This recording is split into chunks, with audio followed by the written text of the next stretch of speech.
कैसे हैं आप सब। आई थिंक आप लोग अच्छे होंगे।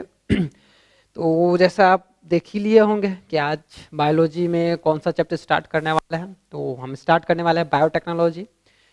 कुछ कमेंट आया था, बोले थे कि बायोटेक्नोलॉजी स्टार्ट करने के लिए, तो आज हम बायोटेक्नोलॉजी स्टार्ट करेंगे और कोशिश करेंगे कि बायोटेक्नोलॉजी का एक एक कंसेप्ट हम आपको समझा पाएँ। ठीक है, और इसमें हम कुछ ट्रिक भी इन्वॉल्व किए हैं, ठीक है, ताकि आपको समझ में आ सके, याद रख सके। लेकिन एक बात है कि एनिमल, जैसे पिछले लेक्चर में एनिमल टिश्यू स्टार्ट किए थे, वो लेक्चर थोड़ा लंबा चला गया था, क्योंकि देखिए एक्चुअली ऐसा लेक्चर थोड़ा लंबा जा सकता है ना। हम रिवीजन कर रहे हैं और रिवीजन में भी थोड़ा हम ट्रिक भी बता रहे हैं, तो जहाँ तक होगा एक भी कंसेप्ट छूटना नहीं चाहिए। तो इसीलिए थोड़ा लंबा चला गया था, इसे घबराना नहीं है और सार अच्छे से पूरा वीडियो को देखना है, पूरे वीडियो को देखना, ताकि आपको पूरा कंसेप्ट आपको समझ में आ जाएगा। और एक बार एनसीईआरटी किताब पढ़ लीजिए, दैट्स ऑल। इतना ही में आपका एग्जामिनेशन का प्रिपरेशन हो जाएगा। तो अगर वीडियो अच्छा लगे तो लाइक कीजिए, कमेंट कीजिए एंड सब्सक्राइब कीजिए, ठीक है, और ज़्यादा से ज़्यादा शेयर कीजिए, ताकि हमें भी एक मोटिवेशन मिलेगा कि आप लोग हमारा साथ दे रहे हैं। चलिए हमारा वीडियो स्टार्ट करते हैं। तो फर्स्ट है basic steps in gene cloning. तो बायोटेक्नोलॉजी में ये सब जो क्या चीज़ है, ये आपको अच्छे से पता होगा, क्योंकि आप लोग पढ़ रखे हैं। अभी तो रिवीजन कर रहे हैं आप, तो रिवीजन करना मतलब पहले से पढ़ रखना। तो चलिए समझते हैं। Construction of a recombinant DNA या मॉलिक्यूल। हम जब रिकम्बिनेंट डीएनए को जब कंस्ट्रक्ट करेंगे, बनाएंगे, तो कैसे बनाएंगे। जैसे एक वेक्टर ले लेते हैं, ये वेक्टर ले लिए, और एक डीएनए का फ्रेगमेंट ले लेते हैं, डीएनए का एक छोटा सा टुकड़ा ले लेते हैं, तो उससे क्या बन जाएगा, रिकम्बिनेंट डीएनए मॉलिक्यूल हो गया।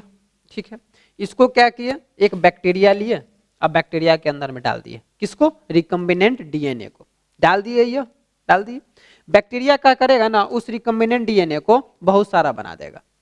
तो इस सब का एक एक प्रोसेस, एक नाम दे रखा है, और ये बायोलॉजी का एक फिगर है, और इससे नीट में तो क्वेश्चन एकदम हर हाल में आता है। ठीक है, तो नीट वाले जो वीडियो देख रहे हैं ना, उसको अच्छे से समझिएगा और पूरा वीडियो को देखिए। आगे भी ऐसे ही बहुत इंटरेस्टिंग कंसेप्ट सब है। तो पहले क्या किए, कंस्ट्रक्शन, मतलब रिकम्बिनेंट डीएनए मॉलिक्यूल का कंस्ट्रक्शन कर लिए, रिकम्बिनेंट डीएनए बना लिए, चलिए बना लिए। दूसरा, ट्रांसपोर्ट कर दिए होस्ट सेल में।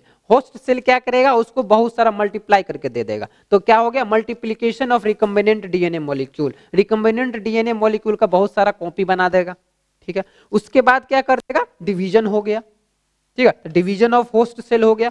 और उसके बाद क्या हो गया कि bacterial colonies growing on solid medium. तो बैक्टीरियल कॉलोनी मतलब बहुत सारा बैक्टीरिया ग्रो करने लगेगा सॉलिड मीडियम में, उसको क्या कहते हैं, numerous cell division resulting in a clone. मतलब एक रिकम्बिनेंट डीएनए मॉलिक्यूल से एक कॉलोनी बन गया बहुत सारा, ठीक है ना, सॉलिड मीडियम में।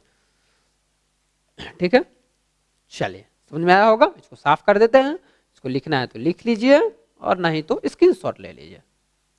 चलिए next, nomenclature of restriction enzyme. Restriction काटने वाला काम, तो इसका नाम कैसे, नामकरण कैसे करते, जैसे इको आर आई है, इको आर आई, तो ई जो फर्स्ट लेटर है वो कैपिटल में होना चाहिए, याद रखिएगा। इसका जो जीनस नाम है, इसका जो जीनस नेम है वो स्चर्चिया है, स्चर्चिया। इसका पूरा नाम है लिखे ना, तो स्चर्चिया कोराई होता है। ठीक है, स्चर्चिया कोराई। सेकेंड लेटर है को, तो second and third, second C and third O, तो सेकेंड एंड थर्ड लेटर जो होता है वो स्मॉल में होना चाहिए। और ये किस चीज को शो करता है, वो स्पीसीज को शो करता है, दैट इज कोलाई। ठीक है ना, को से कोलाई होता है। अब ये यहाँ fourth letter that is R, तो कैपिटल या स्मॉल में लिख सकते हैं। ठीक है ना, फोर्थ लेटर को कैपिटल या स्मॉल में लिख सकते हैं। ये क्या शो करता है, strain of bacteria. Strain of bacteria क्या होता है, अच्छे से जानते होंगे। अब पूरा तो हम इलेबोरेट नहीं कर पाएंगे। एग्जाम्पल जैसे RY13, ठीक है, आर है ना, तो RY13 है। फिर फिफ्थ लेटर है, फिफ्थ जो लेटर है वो रोमन न्यूमरल्स में होना चाहिए, दैट स्पेसिफाइज एक्सपेरिमेंट नंबर। ठीक है ना, फिफ्थ लेटर जो है ना, ये दिखाता है कि वो कितना नंबर का एक्सपेरिमेंट हुआ है। ठीक है ना, और ऑर्डर ऑफ डिस्कवरी या डिस्कवरी का ऑर्डर दिखाता है। ठीक है, तो ये अच्छे से नोमेनक्लेचर आपको समझ में आ गया होगा। इसको मिटा देते हैं, बार देख लीजिए, समझ लीजिए, लिख लीजिए या स्क्रीनशॉट ले लीजिए। नेक्स्ट, अब इसको ट्रिक से, ट्रिक फॉर रिस्ट्रिक्शन एंजाइम, ठीक है, रिस्ट्रिक्ट से, तो स्टिकी इंड प्रोड्यूस, ये सब जो जितना भी ट्रिक में है ना, ये सब स्टिकी इंड, मतलब स्टिकी इंड प्रोड्यूस करते हैं। स्टिकी इंड, एक होता है ब्लंट इंड, एक होता है स्टिकी इंड, तो ये सब स्टिकी इंड वाले हैं। कौन कौन से हैं? SAL1, BAM HI, EcoRI, PST1, PVU1, HIND3, HPA2। इसका ट्रिक क्या है? सलमान भाई इकोनॉमिक, पर्सनल एंड प्राइवेट ही हैं। सलमान भाई इकोनॉमिक, पर्सनल एंड प्राइवेट ही हैं। इसी से आप बैठा लीजिए, देखिए ये सब चीज भूल जाइएगा ना, तो ट्रिक याद रहेगा ना, आपको अच्छे से याद आ जाएगा। ठीक, अच्छे से आप पकड़ लीजिएगा। सलमान भाई इकोनॉमिक पर्सन, तो सलमान से SAL1, भाई से BAM HI, इकोनॉमिक से EcoRI, पर्सनल से PST1, प्राइवेट से PVUI, प्राइवेट PVUI, HI से HIND3 है, मतलब HPA2। ट्रिक भी दी है, इसलिए ना ट्रिक बहुत जरूरी, इसलिए इसमें ट्रिक भी इनपुट कर दिया। चलिए नेक्स्ट, ब्लंट इंड प्रोड्यूस। अब ये सब जितने हैं ना, ये सब ब्लंट इंड प्रोड्यूस करते हैं, ब्लंट इंड। अब स्टिकी इंड क्या होता है, ब्लंट इंड क्या होता है, ये सब अच्छे से आपको पता होगा, एकदम मस्त। नहीं पता होगा तो ये हमको कमेंट बताइए, सर हमको नहीं पता है, तभी ना कुछ सोचेंगे। सी इज स्वीट एंड हैप्पी, मतलब कितनी वो स्वीट है और कितनी खुश है, sweet and happy.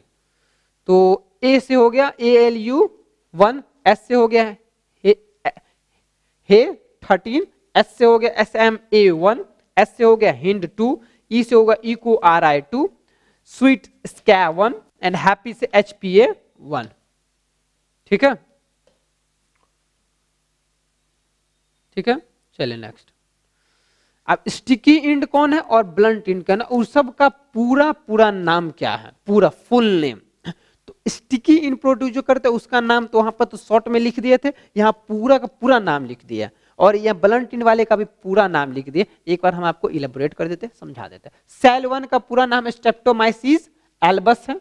BAM HI का बैसिलस एमाइलोलिक्विफेशियंस है, जो जिसका जो इसका जो क्या कहते हैं सीक्वेंस है, जीन सीक्वेंस है, वो है GGATCC, लेकिन वो G और G दोनों बीच है ना, तो वो वहां से स्टार्ट होता है, यहाँ से स्टार्ट होता है, ये यहाँ से देखिए, यहाँ मतलब कट करने का काम जो करेगा ना, कटने का, तो यहाँ से काटेगा ये, क्योंकि देखिए स्टिकी है ना, तो यहाँ पे प्रोड्यूस करेगा। रिस्ट्रिक्शन इंडोन्यूक्लियेज है ना, रिस्ट्रिक्शन इंडोन्यूक्लियेज, तो ये काटने का काम करता है ना, या रिस्ट्रिक्शन एंजाइम का ये। EcoRI इस्चर्चिया कोलाई RY13, इसका भी सीक्वेंस दे रखे हैं, ये भी याद रखिएगा। ये इस सीक्वेंस पे ना नीट पे क्वेश्चन पूछ रखा, इसलिए बता रहा है, इस पे क्वेश्चन पूछ रखा है, तो इसको याद रखिएगा।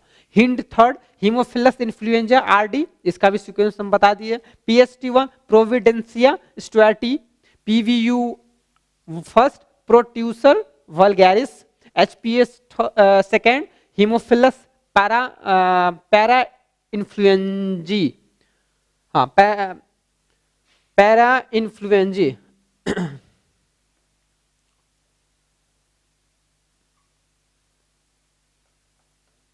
Para influenzae. ब्लंट इंड में कौन कौन से, उनका क्या पूरा नाम है?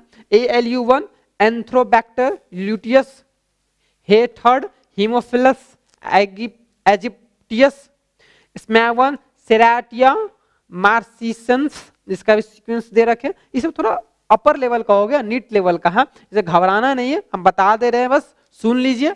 और नीट वाले लिखना तो नीट वाले के लिए एकदम मस्ट है। HIND2 हीमोफिलस इन्फ्लुएंजा RD, इसका सीक्वेंस दे रखे हैं।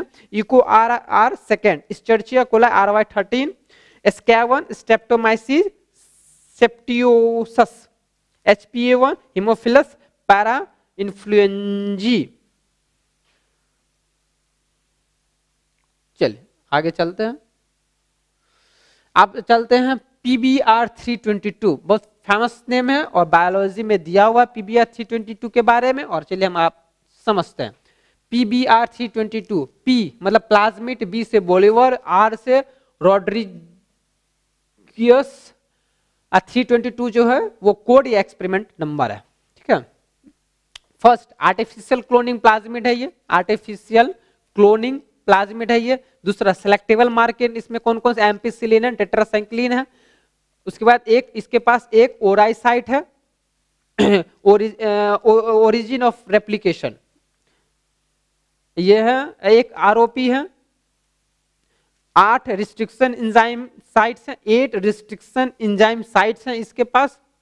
इसके पास कौन कौन से 8 हैं, 2 2 4 2 6 8 को कौन कौन से 8 रिस्ट्रिक्शन एंजाइम है उसका नाम भी हम दे रखे हैं, जैसे हिंड3 है, इक्वार है, क्लाव1 है, बैम-HI है, सेल1 है, PBU2 है, PST1 है, PBU1 है। ठीक है, 8 का 8 नाम दे रखे हैं हम। अब फिर आगे चलते हैं, एक PUC8 नाम का भी एक प्लाज्मिड है। P से प्लाज्मिड हो गया, U से यूनिवर्सिटी ऑफ कैलिफोर्निया, 8 जो होता है वो एक्सपेरिमेंट नंबर होता है, ये तो आपको पता है। इसमें जो मार्कर है वो LAC-Z जीन है, जो कि आपको आएगा जेनेटिक्स में, LAC-Z gene. Blue non recombinant, blue आ गया मतलब नॉन रिकम्बिनेंट, व्हाइट आ गया तो रिकम्बिनेंट। ठीक है, देख लीजिए एक बार अभी। इंसर्शनल इनएक्टिवेशन, ये क्या चीज है इंसर्शनल इनएक्टिवेशन? ये जैसे एक प्लाज्मिड है उसका ओआरआई साइट है, ओआरआई साइट है। ठीक है, इसको हम क्या किए, प्लाज्मिड के मीडियम में डाल दिए। ठीक है, प्लाज्मिड, तो उसमें क्या आ गया, ये प्लाज्मिड है। ठीक है, उसमें ओआरआई साइट है, इसमें हम 2 लगा दिए, एक एम्पिसिलिन लगा दिए, एक टेट्रासाइक्लिन लगा दिए। ठीक है, चलिए अब क्या किया, इस पे फोरेजिन जीन को डाल दिए, फोरेजिन जीन ऑफ इंटरेस्ट, फोरेजिन डाल दिए। तो इसमें हमको ये देखना है कि इंसर्शनल इनएक्टिवेशन में कि हमारा जो जीन, जो हम सेलेक्टेबल जीन जो हम डाले थे वो है कि नहीं है, रिकम्बिनेंट हुआ कि नहीं हुआ। ठीक है, वही चेक करने के लिए। तो ओराई है, ये जो ओराई साइट है ना, केवल और केवल ओराई साइट है, इसको कहते हैं नॉन ट्रांसफॉर्मेंट, नॉन रिकम्बिनेंट। ठीक है, कुछ नहीं है इसके पास। जब इसको मीडियम में डालेंगे, मीडियम कंटेनिंग एम्पिसिलिन, मतलब एम्पिसिलिन के मीडियम में डालेंगे तो ये जो है ये मर जाएगा। ठीक है, और जब टेट्रासाइक्लिन के मीडियम में डालेंगे तो मर जाएगा, दोनों में ये मर जाएगा। मतलब कि इसको बचाने वाला तो कोई है ही नहीं है, ना एम्पिसिलिन है ना टेट्रासाइक्लिन है, कुछ नहीं है। तो ये जैसे ही किसी के भी मीडियम में डालेंगे ये मर जाएगा। आप बात करते हैं कि ये जो प्लाज्मिड है इसके पास एम्पिसिलिन और टेट्रासाइक्लिन दोनों है। ठीक है, दोनों है, तो ये तो ट्रांसफॉर्मेंट हो गया। नॉन रिकम्बिनेंट मतलब कि इसमें जीन ऑफ इंटरेस्ट नहीं डाले, नॉन रिकम्बिनेंट है मतलब जीन ऑफ इंटरेस्ट हम नहीं डाले, मतलब ये तो जिंदा रहेगा। एक तो है उसको बचाने के लिए, कौन है, एम्पिसिलिन टेट्रा, दो है एम्पिसिलिन और टेट्रासाइक्लिन, 2 है इसको बचाने के लिए, तो वो लाइव है, जिंदा रहेगा और हर एक कंडीशन में जिंदा रहेगा। ठीक है, अब चलते इसमें क्या है कि एम्पिसिलिन डाल दिए और दूसरा जो हमारा जीन ऑफ इंटरेस्ट है ना उसको भी हम डाल दिए, लेकिन टेट्रासाइक्लिन को हटा दिए, ओआरआई साइट को है, ओआरआई साइट भी है, एम्पिसिलिन भी है और जीन ऑफ इंटरेस्ट भी है, जिसमें हम जो मेरा जीन इंटरेस्टेड जीन है उसको भी हम इसमें डाल दिए, मतलब रिकम्बिनेंट है। देखिए ट्रांसफॉर्मेंट भी है, रिकम्बिनेंट भी है, जिंदा तो रहेगा, लेकिन जैसे हम इसको टेट्रासाइक्लिन के मीडियम में डाल देंगे तो ये मर जाए। कहा है, क्योंकि टेट्रासाइक्लिन तो इसमें है ही नहीं, इसके पास है ही नहीं है, लेकिन एम्पिसिलिन के मीडियम में डालेंगे तो जिंदा रहेगा। ठीक है ना, लेकिन टेट्रासाइक्लिन के मीडियम में डालेंगे तो ये मर जाएगा। और दोनों के कंडीशन में ओवरऑल देखे तो ये मर जाएगा, ओवरऑल मर जाएगा। ठीक है ना, एक बार मर गया तो मर गया, उसे जिंदा रहने से क्या फायदा। अब टेस्ट मैच जीत गए, इंटरनेशनल मैच हार गए, मतलब क्या, हारिए ना गए, लूजर ही ना कहलाइएगा, वही वाला बात है। इसको साफ कर देते हैं एक बार, आप भी देखिए, बहुत अच्छा एक्सपेरिमेंट है, ये पूछता भी है। चलिए, 12 थेराप्यूटिक्स अप्रूव्ड इंडिया, हमारे जो देश में 12 ऐसे थेराप्यूटिक्स हैं जो इंडिया में अप्रूव्ड है, मतलब अलाउ है, अलाउ। तो कौन कौन से हैं, G2, H4, IS2, BESF, छोटा से छोटा उसको वर्ड में तोड़ने की कोशिश किए। G2 मतलब G वाला 2 गो होगा, तो एक है GCSF, एक है GMCSF। H4 human insulin, human GH, human interleukin, एक है hepatitis B vaccine. IS2 interferon and interferon alpha and gamma. BESF B blood clotting factor 8। E erythropoietin. S streptokinase. FSH मतलब फॉलिकल स्टिमुलेटिंग हार्मोन, ठीक है। ये सब ऐसे 12 therapeutics हैं जो हमारे देश में अप्रूव्ड है। इससे कोई भी उठा के पूछ देगा और ऑप्शन कुछ कुछ भी दे देगा, इसमें से कोई एक और ऑप्शन इसमें से घुसा देगा, आपसे पूछेगा आंसर तो आप बता सकते हैं अच्छे से। चलिए नेक्स्ट, ये प्रोटीन है कुछ, ये कुछ प्रोटीन है और उनका जो किस किस ट्रीटमेंट में यूज किया जाता है वो है चार्ट। तो प्रोटीन जैसे इराथ्रोपोएटिन, एनीमिया जो है उसकी ट्रीटमेंट में इराथ्रोपोएटिन नामक प्रोटीन यूज किया जाता है। फैक्टर 8 हीमोफीलिया जो हो जाता है ना उसको ये प्रोटीन दिया जाता है। फॉलिकल स्टिमुलेटिंग हार्मोन FSH उसको इनफर्टिलिटी ट्रीटमेंट में यूज किया जाता है। ग्रेन्युलोसाइड कोलोनी स्टिमुलेटिंग फैक्टर कैंसर में यूज किया जाता है। इंसुलिन डायबिटीज में सब जानता है, ये तो कहें तो मस्त सब जानता है। Interferon alpha leukaemia and other cancer में यूज किया जाता है। इंटरफेरॉन गामा ये कैंसर रिमोथॉइड आर्थराइटिस में यूज किया जाता है। इंटरल्यूकिन्स कैंसर और इम्यून डिसऑर्डर में यूज किया जाता है। सोमैटोट्रोफिन ग्रोथ डिसऑर्डर में यूज किया जाता है। ये हुआ। Tissue plasminogen activator heart attack में यूज किया जाता है। कौन? ये टिश्यू प्लाज्मिनोजेन एक्टिवेटर, ये हार्ट अटैक में यूज किया जाता है ये प्रोटीन, ठीक है। इसका पूरा चार्ट बना दिया। नीट के लिए तो एकदम इंपॉर्टेंट है, नीट के लिए तो एकदम इंपॉर्टेंट। चलिए नेक्स्ट, अब जीन थेरेपी का एक ट्रिक बैठाए हुए हैं, चलिए देखते हैं। लार्जेस्ट देखते हैं, लार्जेस्ट से हो गया आयल से हो गया लिम्फोसाइट्स, ए से हो गया एडीए कॉम्प्लीमेंट्री डीएनए, आर से रेट्रोवायरस, जेस्ट मतलब जीन थेरेपी, ठीक है ना। लार्जेस्ट से हो गया सब आ गया, लिम्फोसाइट एडीए ये complementary DNA retrovirus and gene therapy. Next, trick for monoclonal antibody, monoclonal antibody का ट्रिक बैठा देखते हैं कौन कौन है। एमए आज बहुत लंबा मैच हुआ माँ है ये, माँ आज बहुत लंबा मैच हुआ, तो MA तो मोनोक्लोनल एंटीबॉडी, आज बहुत लंबा तो आज से antibody producing B lymphocytes, antibody producing कौन था? B lymphocytes. Match myeloma cells हुआ हाइब्रिडोमा। समझ में आ गया, एकदम सिंपल है। आप चलते हैं बीटी टॉक्सिन क्या है। ये एक तरह से कहे बायोटेक्नोलॉजी का लास्ट साइट मतलब लास्ट पेज में, एनसीईआरटी के लास्ट पेज में इसका चर्चा किया बीटी टॉक्सिन का। तो बीटी टॉक्सिन में एक नाम एक होता है बीटी जीन, बीटी जीन को क्या किए प्लांट में डाल दिए, ठीक है ना। तो वहां पे क्या होगा, प्लांट क्या करेगा, ट्रांसक्रिप्शन या ट्रांसलेशन करना शुरू कर देगा। वहां पे एक आता है क्राई प्रोटीन जो कि लीफ में रहता है, ठीक है ना। क्राई प्रोटीन जो कि लीफ में रहता है वो तो है वो larva of paste feeds upon, मतलब लार्वा ऑफ पेस्ट, लार्वा का जो पेस्ट होता है उसी पे वो फीड करता है, खाता पीता है। तो क्राई प्रोटीन है ना, क्राई प्रोटीन जो है binds to gut of pest. Cry protein किसके साथ बाइंड कर जाता है? गट ऑफ पेस्ट, पेस्ट के गट के साथ। तो वो क्या हो जाता है, अल्कलाइन मीडियम में चला जाता है। कौन सा मीडियम है? अल्कलाइन मीडियम में। वो फिर किस चीज में चेंज हो जाता है? टर्न्स टॉक्सिक, वो टॉक्सिक हो जाता है। उसके बाद creates pores in epithelial cells of gut, gut में एक पोर्स मतलब छेद बना देता है जो कि क्या करता है, उससे वाटर इंटर्स इनसाइड, मतलब कि पानी उसके अंदर जाना शुरू कर देता है। तो सेल क्या हो जाता है, फूल जाता है, बस्ट कर जाता है। तो उससे क्या हो जाता है, लार्वा मर जाता है ऑफ स्टार्वेशन। स्टार्वेशन मतलब होता है कमी, ठीक है ना। तो पानी की कमी, क्योंकि छेद कर दिया, पानी बाहर जा रहा है ना, देख रहे हैं ना, सेल बस्ट कर गया, तो larva die of starvation.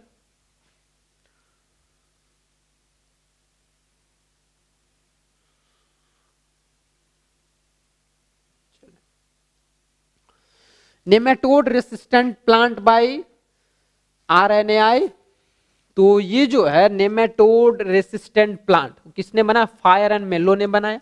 In nematode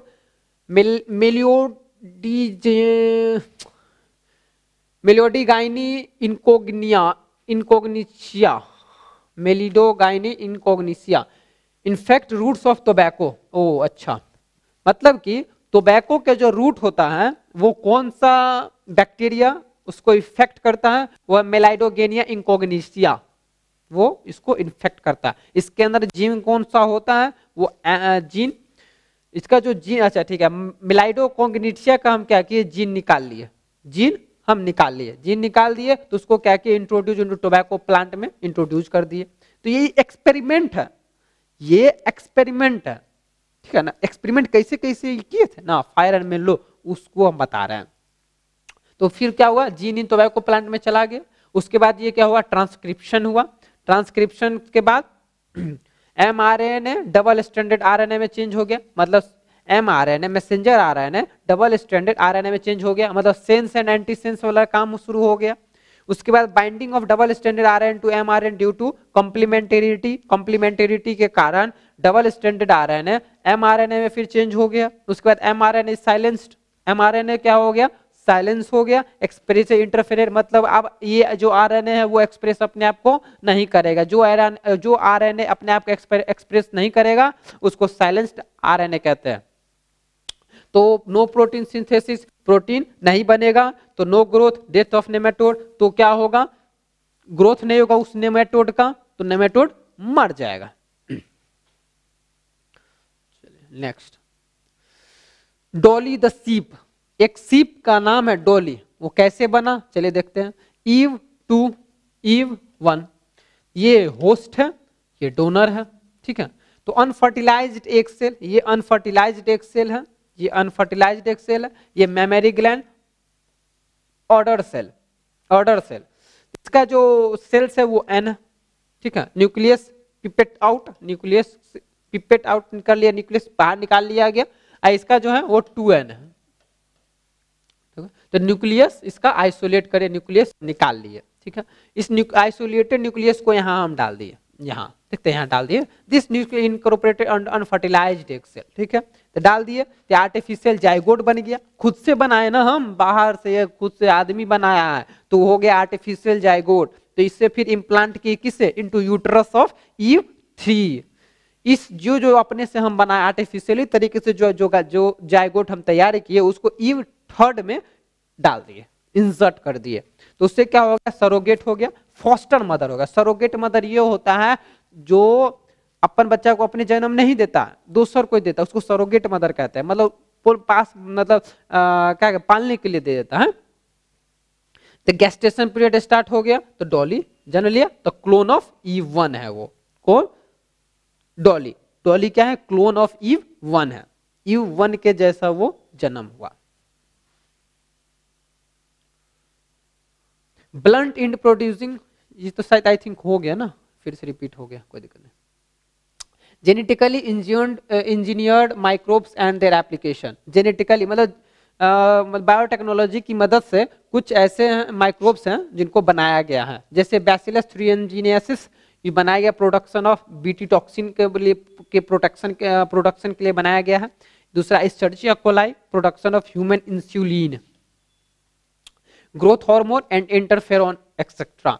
एक है स्यूडोमोनास फ्लोरेसेंस, एक है prevention of frost damage to plant, ठीक है, prevention of frost damage to plant, ठीक है। उसके बाद है Pseudomonas putida, scavenging of oil spills by digesting hydrocarbons of crude oils, ठीक है। ये हाई लेवल का, ये नीट का है, बिहार बोर्ड वाले को नींद नहीं आना चाहिए।